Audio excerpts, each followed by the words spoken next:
view your progress from the inside rather than achieving external goals, like how your yoga practice affects your mental state, or emotional well-being, or spiritual well-being. Are you focusing on that while you're doing this? Or are you worrying about your hip? Or that kind of thing. Obviously, you have to pay attention to your body when you do this, otherwise you're going to get hurt. And you have to pay attention to your body because you live in a body. That's obvious.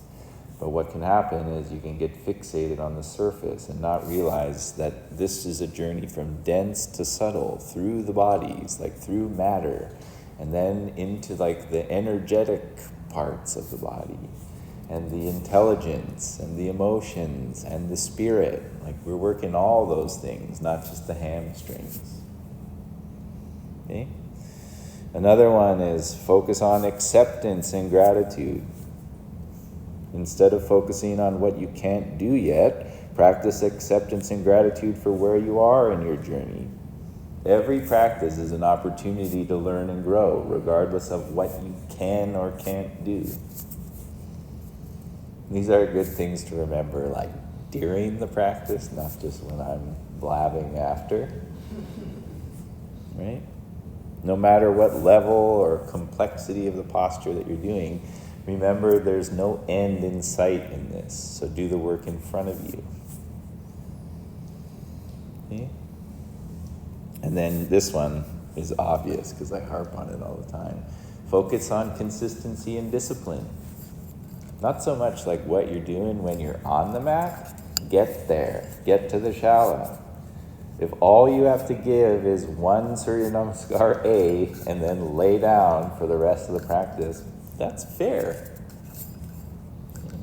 The hardest part is getting here. No matter what series you're doing, the hardest part is like getting on Zoom, getting here, or just like putting your mat out and starting and celebrate that. Like I did it. I didn't think I could, but I showed up. And don't go to the place of like, and then you didn't do your full practice. Who cares? It's not about that. Focus on consistency and discipline, showing up. Those are some hot tips from somebody who's forgot those millions of times. But as you go, you get better, right? This theme has come up this week of like, don't force, just listen. And that doesn't mean always like, just be soft. There is still a heat and an intensity that can come with the practice. But it's not forcing, that's a different thing. Like I learned from my teacher Dharma, like he's always saying, be receptive to the grace of God. That's the practice. And sometimes when you're learning something new, you have to use heat and fire and determination and force in a way, but don't get stuck there or you'll lose why you're doing it. Or like you heard Bruce Lee say, be like water. This is one of the best teachings on it. Because water is not always soft. It can carve the side out of a mountain. It's powerful. It's the source of life.